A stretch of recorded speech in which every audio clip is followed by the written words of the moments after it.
Hey, what's going on YouTube? Today I'm going to talk about the Darwin FPV 129, which has been out for quite a while now, and I think most people know about it. You know, they know that it's basically a Eachine Tyro 129 that's been pre-built. I believe it does have a little better flight controller in it, and the VTX is a little better, but it's basically the same quad. Anyway, I got this and immediately converted to digital with a Caddx Vista, because that was my intent, was to build about a $300 digital quad, and I succeeded because I had a $30 of pyro bucks from Pyrodrone, and I used those. So essentially I paid $140 for this, and you can get a Vista with a Polar, or you can get, I think, the new RenCam Wasp for about $140. And then I bought these really long antennas for, they're like $7 a piece. And then I actually extended it using some heat shrink to make it longer. So anyway, I'm going to talk a little bit about what I did and how I got it to work. The first thing I discovered is this little port right here, which is for the video of the analog VTX. It's a different cable, pin out than the Caddx Vista, which is a 6-pin. This is only 4-pin. So I tried to make that work by just reutilizing that 4-pin connector. Didn't work.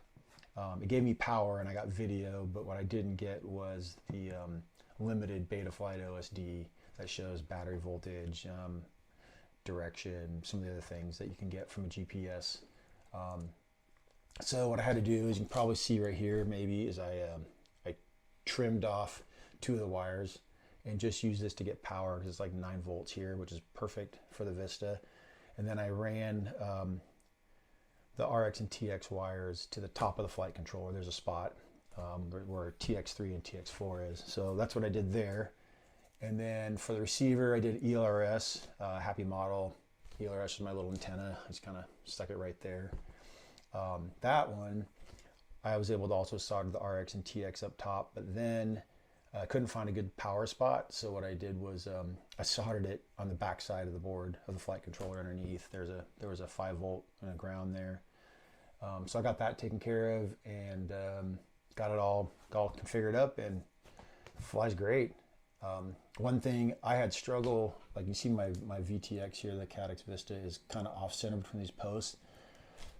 I struggled to get a nice fit in there, but I'm going to redo that. I may cut these off or get shorter ones, although I like how it could protect it a little bit.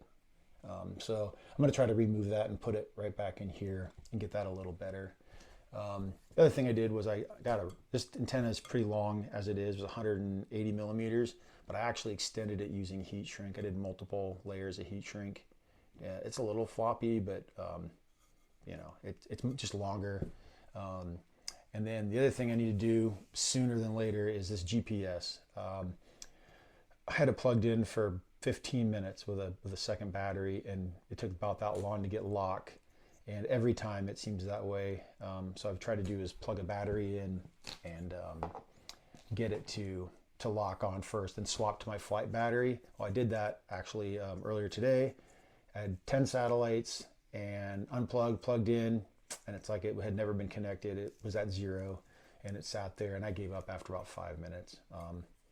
Anyway, yep, just wanted to show you this. I went with the Polar, and I really like how that looks. And then I've got this up here. I've been putting a DJI Action 2 up here. It's a decent light camera.